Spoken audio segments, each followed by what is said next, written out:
που αναμένουμε την επανακαθάριση γνωστό του έμφυα για χιλιάδες ιδιοκτήτες ακινήτων. Αυτό που μαθαίνουμε όμως είναι ότι εκατοντάδες, αν όχι χιλιάδες ιδιοκτήτες είναι έτοιμοι να παραδώσουν τα κλειδιά των ακινήτων στο Υπουργείο Οικονομικών, δηλώνοντας αδυναμία πληρωμής των οφειλών. Το στοιχείο αυτό μας το δίνουν από την Πανελλήνια Ομοσπονδία Ιδιοκτητών Ακινήτων.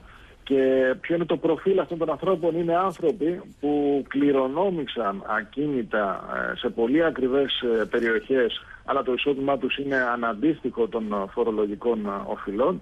Είναι άνθρωποι που είχαν οικόπεδα, ακόμα και σε υποβαθμισμένες περιοχές, δόθηκαν για αντιπαροχή, απέκτησαν κάποια ακίνητα για εκμετάλλευση, τα οποία στα χαρτιά έχουν πάρα πολύ υψηλή αντικειμενική αξία, αλλά η πραγματική τους είναι πολύ χαμηλότερη. Πού οφείλεται το πρόβλημα? Το πρόβλημα οφείλεται καταρχήν στο ότι ο φόρος ακινήτων δεν συνδέεται με το διαθέσιμο εισόδημα. Είναι μια στρέβλωση που ανέφερε και ο ίδιος Υπουργός Οικονομικών, ο κ.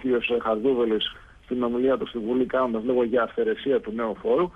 Και το οφείλεται επίσης στο άνοιγμα, στο μεγάλο άνοιγμα της ψαλίδας αντικειμενικών εμπορικών τιμών. Είναι στοιχεία άλλωστε που κατ' επανάληψη έχουμε επισημάνει και στο δελτίο του Μέγκα.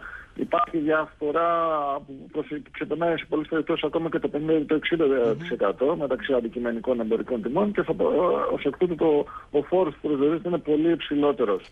Τώρα, πέρα από αυτά τα σοβαρά προβλήματα, υπάρχουν και τα προβλήματα που προκύπτουν από την καθυστέρηση στην εκαθάριση του φόρου.